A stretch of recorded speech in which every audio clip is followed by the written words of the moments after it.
Y'all know I'm legally blind. And before I started going to that blind school, I used to go to a public school.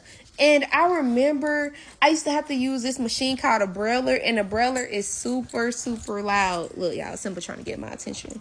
I got you, boy. But, so the brailler is like super, super loud. I used to be so nervous when it was time for me to like get a new class at the beginning of the school year because I knew how loud that brailler was going to be.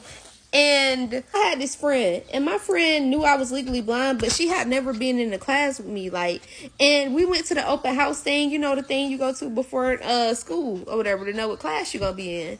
And how about she was in my class, y'all, and I was like, oh my God, I was so nervous because she had never saw me use the braille before. Like I said, she knew I was legally blind, but I guess she didn't know how blind, like, you know, I really was or whatever. I mean, am, because I'm still blind. I realized some of y'all may have never heard what a brailler sound like, so I found this video on YouTube, and I'm about to import it.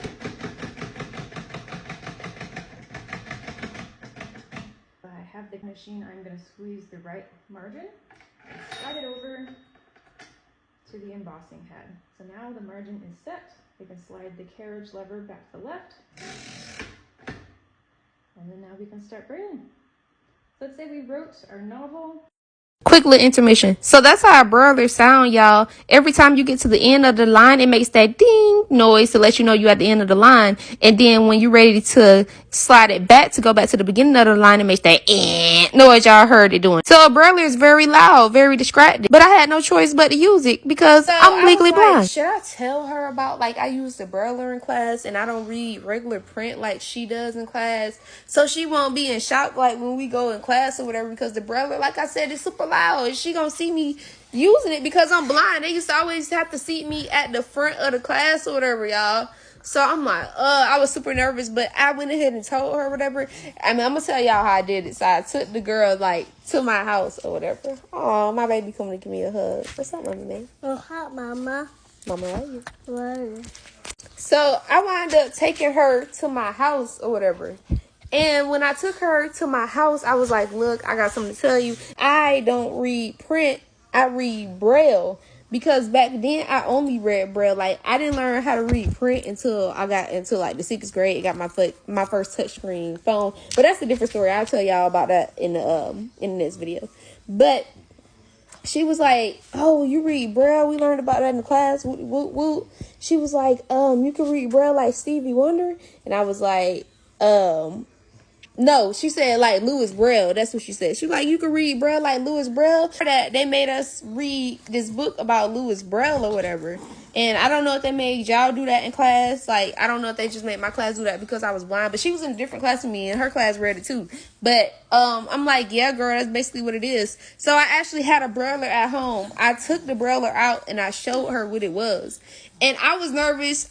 I don't know why I was so nervous about it. Oh, because being legally blind, you stand out without even trying to stand out, you know? So I guess I don't know. I was nervous that she was gonna look at me different, for real. But she was like, oh my God, that's so cool. Can you teach me how to do it? Can you write my name? Moral of the story is, some people was real cool with me being blind, like, in school. And I had to learn myself, you know, the more I grew up, because I wasn't like embarrassed of being blind, but I was always nervous about how people would react about when they find out that I am legally blind or whatever. So the moral of the story is, when I grew up, I learned that even if somebody don't accept me for being blind, because some people, you know, gonna be mean regardless to you, that's on them, and I accept me, and that's all that matters. And if I can't accept myself for it, nobody else. If I couldn't accept my own blindness, I shouldn't expect for nobody else to accept it either, and like be cool with it and be cool around me. So once I realized that my blindness is a part of me and I started embracing it, it changed my whole personality, and I just love that for me, you know? After that, I wasn't nervous about going into class anymore using the brailler. I embraced having to use the brailler, and I made kids, you know, want to know more about what it was. And it was a big step. It was a big part of me accepting my blindness. That was like one of the first steps I took towards it.